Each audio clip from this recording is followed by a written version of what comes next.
So we have already learned about these SI units: meter, kilogram, second, ampere, Kelvin, mole and candela. And we have also learned about their definitions, and these definitions are constructed or defined in such a way that even if the source is destroyed, they can be redefined with the help of a natural resource that cannot be destroyed. So this is the definition of these basic units. Now let us learn some other units that are commonly used. So these are minute. Minute is a commonly used unit. This is not a standard unit, but it is also a commonly used unit. So 1 minute is 60 seconds. 1 hour is equal to 60 minutes. That means 3600 seconds. A day is 24 hours. That means 86,400 seconds. A year is 365.25 days, and when you calculate you get around 3.156 into 10 to power 5 10 to power 7 seconds.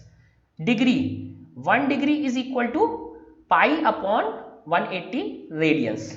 So this we have already calculated. This was somewhere around 1 upon 57.3 radian, and 1 radian is equal to 57.3 degree. Just reverse of this 1 by 57.3 degree. Okay, so these are commonly used units. Liter is also very commonly used. 1 liter is equal to 1 decimeter cubed, 10 to power minus 3 meter cube. This is not deca, this is deci. Next is a ton. Ton means 10 to power 3 kilogram, that means 1000 kilogram. Carat is generally used to measure very precious items like diamond. So 1 carat is equal to 200 milligrams. Bar is used to measure pressure. 1 bar is equal to 0.1 megapascal or 10 to power 5 pascal, and pascal is Newton per meter. Curie is a unit of decay. That means how many atoms are disintegrating per second.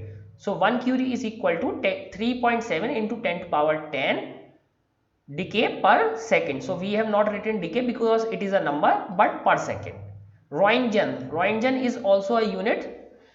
Roentgen is 2.58 into 10 to power minus 4 coulomb per kilogram.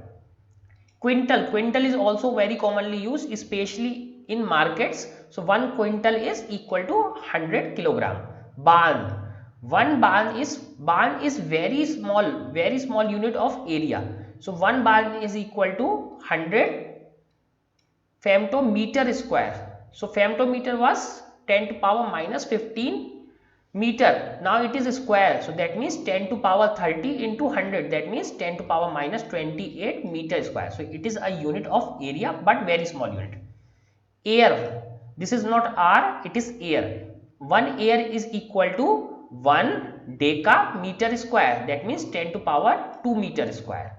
Hectare is much more commonly used, not air. So 1 hectare is equal to 1 hectameter square, that means 10 to power 4 meter square. Standard atmospheric pressure, this is written as ATM.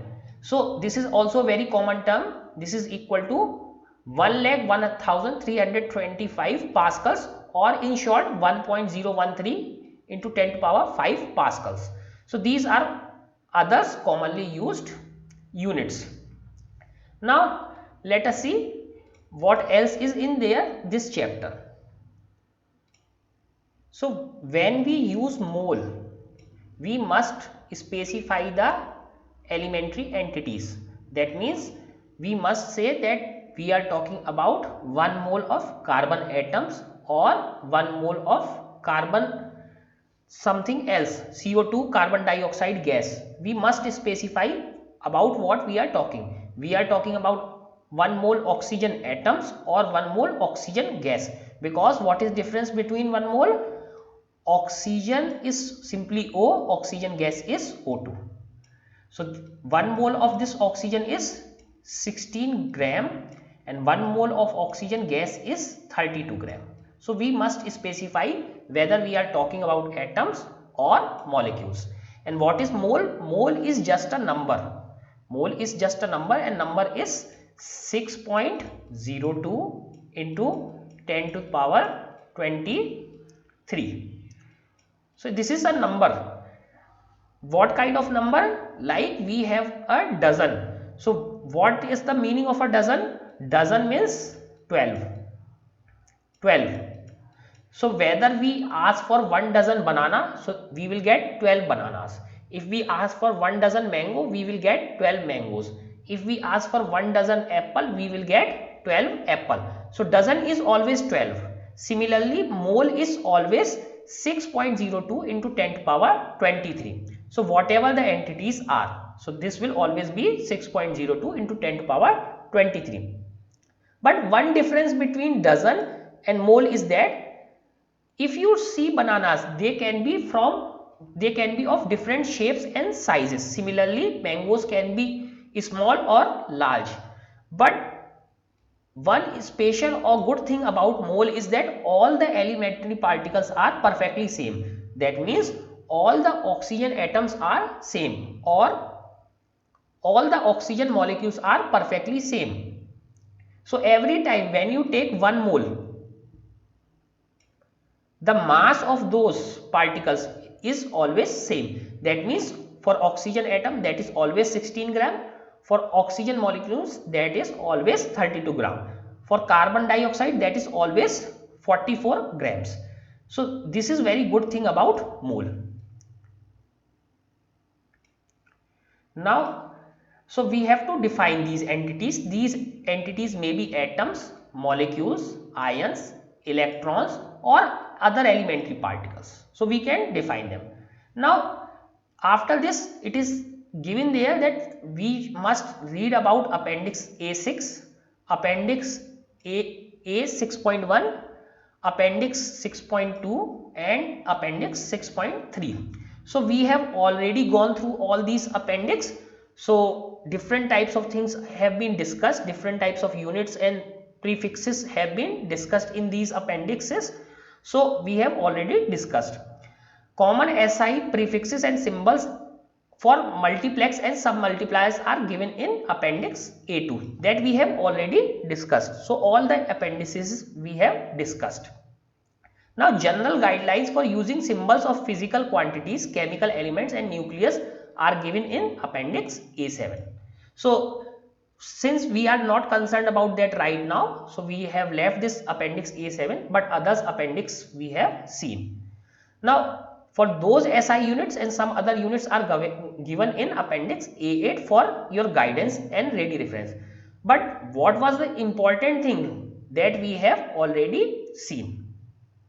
Now let us come to important topic of measurement of length.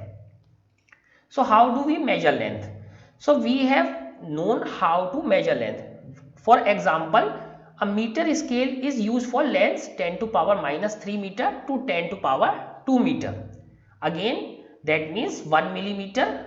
This is 10 to power minus 3 meter means 1 millimeter to 10 to power 2 meter, that means 100 meter. So what we use? A meter scale. Why it is called a meter? Because its length is 1 meter. What is the special thing about meter scale is that minimum count that can be read on a meter scale is 1 millimeter.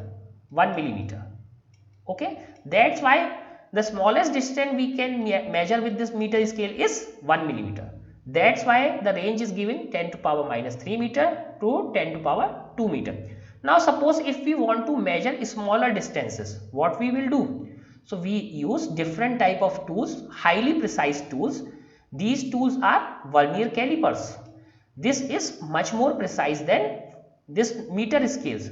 So with the help of this, we can measure a distance of 10 to power minus 4 meter. So write this, that with the help of vernier calipers, we can measure a distance of 10 to power minus 4 meter. That means 0.1 millimeter.